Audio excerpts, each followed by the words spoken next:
Hello అండి. ఈరోజు మా ఇంట్లో టిఫిన్కి లంచ్కి ఏమేమి వంటలు చేశానో చూసేయండి. టిఫిన్కి ఏమో ఫస్ట్ చట్నీ చేసి పొంగల్ అయితే చేశాను. శనక్కాయ పప్పుల చట్నీ చేశానండి. ఇది రెండు కాంబినేషన్ చాలా బాగుంటుంది, అందుకని చట్నీ చేసి పొంగల్ చేశాను. ఈ పొంగల్ కూడా చాలా బాగా వచ్చిందండి.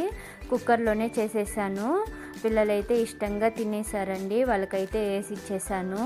నెక్స్ట్ లంచ్లోకేమో నేను టమోటా రసం చేశాను. చాలా బాగుండిందండి రసం కూడా. నెక్స్ట్ వచ్చి పెరుగుంటే అది పెట్టాను. ఎప్పుడు పప్పే చేస్తున్నానని ఈరోజైతే పుదీనా పచ్చడి కూడా చేశాను.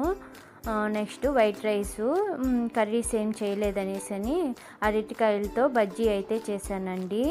ఈరోజు మా లంచ్ టిఫిన్ ఇదే అండి. మీకు కనుక నచ్చుంటే లైక్, షేర్ అండ్ సబ్స్క్రైబ్ అండి.